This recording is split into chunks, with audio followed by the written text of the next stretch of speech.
with his shots, but taking longer to set them up. He ultimately had the record of 12-12 by February 16th, before Tendog was on a record-paced run the next day. Tendog loaded the game via USB, which reduced the loading times between holes by about 6 seconds overall.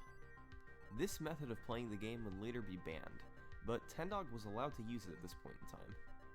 Anyway, Tendog missed the putt on hole 5 and he triggered a replay on hole 6, but was even with Cross after the front 9. After pretty much maintaining his pace, he got into hole 18 just a few seconds behind the world record. If he could get an eagle instead of Cross's birdie, he'd just barely get the record.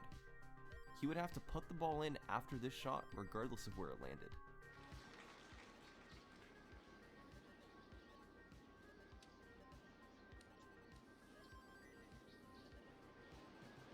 This was going to be tough.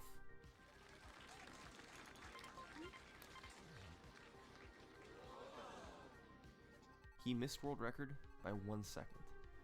This is when a fourth competitor entered into the scene, Sir Tyler.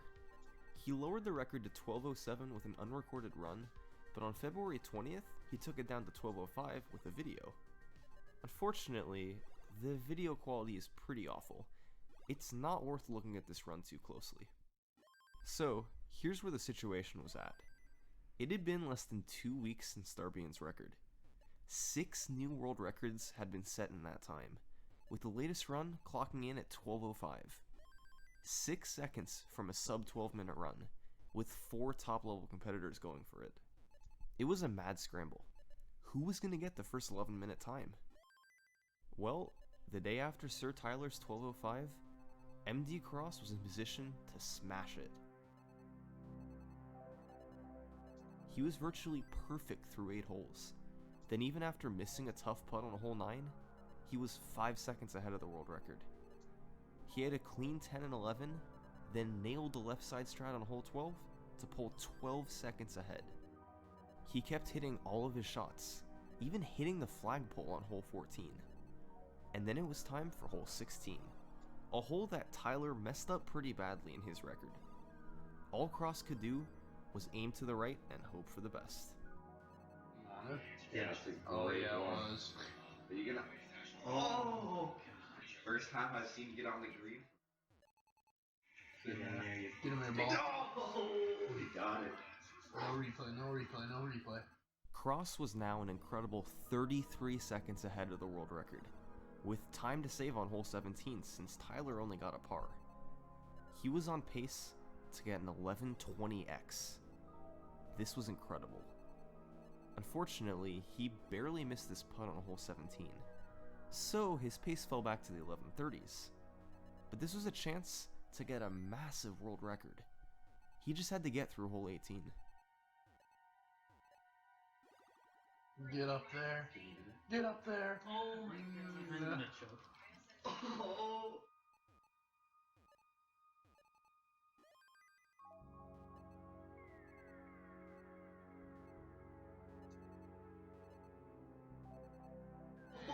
That he came. I'm still gonna get it.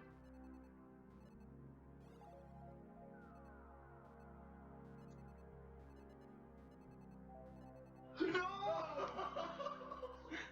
I am so bad at this game. A triple bogey on hole 18. Cross missed the record by 6 seconds. Sub 12 would just have to wait. Until later that same day.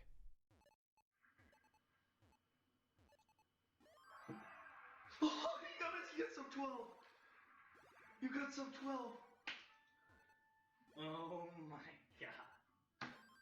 Holy shit! Woo! You got sub 12! Oh. And so, Cross had just barely taken the record to a sub 12, but it clearly had the potential to go much lower. Cross triggered a replay on hole 5, and holes 7 and 14 were pretty disastrous. Besides, he just had a run that was on 11:20 pace going into the last few holes, and even that run wasn't perfect. So yes, there was an 11:59, but the community's work wasn't done yet. The top 4 runners were all still there, ready to take the run lower into the 11-minute range. So, over the next few weeks, here's what they accomplished.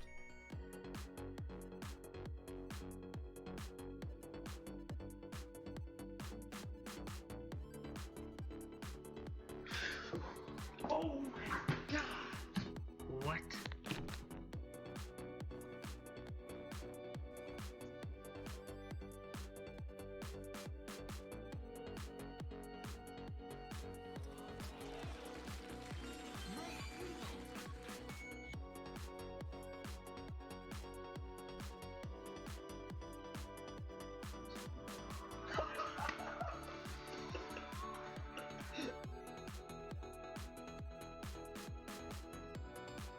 And at this point, something very interesting happened.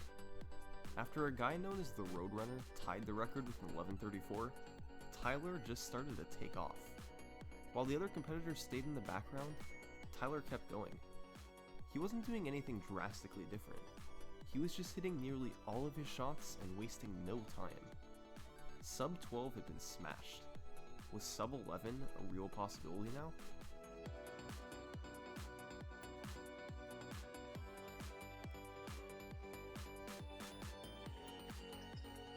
11:16. And then, something big was figured out.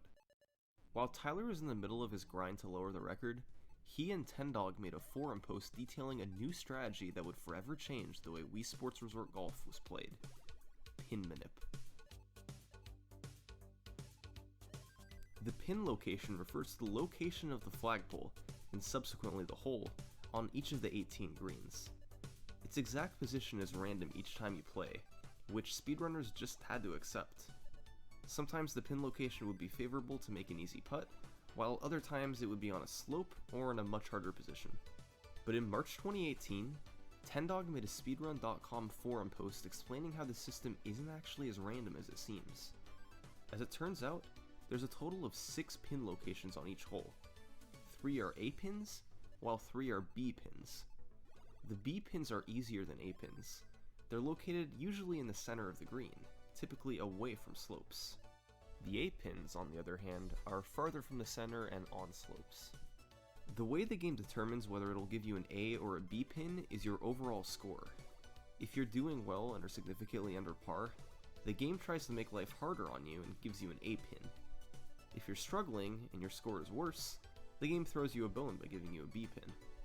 Now, speedrunners are pretty good at the game, so without exception, they were getting A pins on every single hole, and that just made sinking all of their putts even harder. So, this new understanding of how pins worked was nice and all, but did it actually matter? It didn't. Until Tyler and Tendog figured out how to use it to their advantage. Water strats on hole 1.